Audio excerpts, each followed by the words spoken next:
بسم اللہ الرحمن الرحیم۔ السلام علیکم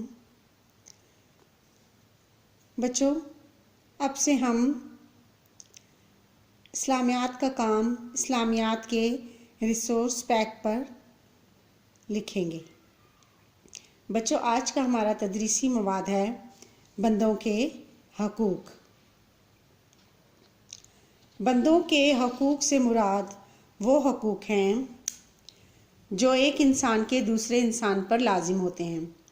معاشرے میں امن و امان اور امن و سکون قائم رکھنے کے لیے ضروری ہے کہ ہر فرد دوسرے کے حقوق کی ادائیگی کا خاص خیال رکھے۔ یہ حقوق مندرجہ ذیل ہیں: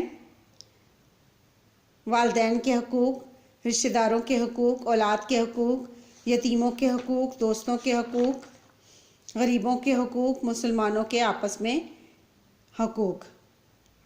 بچوں، آئیے اب اس سبق کے سوال جواب لکھتے ہیں۔ پہلا سوال ہے، بندوں کے حقوق سے کیا مراد ہے؟ بندوں کے حقوق سے مراد وہ حقوق ہیں جو ایک انسان کے دوسرے انسان پر لازم ہوتے ہیں۔ سوال نمبر 2 ہے، ایک مسلمان کے دوسرے مسلمان پر کیا حقوق ہیں؟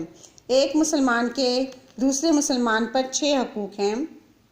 اگر وہ اسے بلائے تو وہ اس کی دعوت قبول کریں، جب اسے ملے تو سلام کرے، اس کی چھینک کا جواب دے، جب وہ بیمار ہو تو اس کی عیادت کرے، جب وہ اس سے نصیحت چاہے تو اسے نصیحت کرے، جب وہ فوت ہو جائے تو اس کے جنازے میں شریک ہوں۔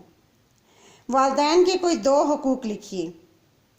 والدین کے ساتھ حسن سلوک کرنا چاہیے۔ والدین سے فرما برداری اور عزت و احترام سے پیش آنا چاہیے۔ بچوں، یہ ہیں بندوں کے حقوق کے 3 سوالات کے جوابات۔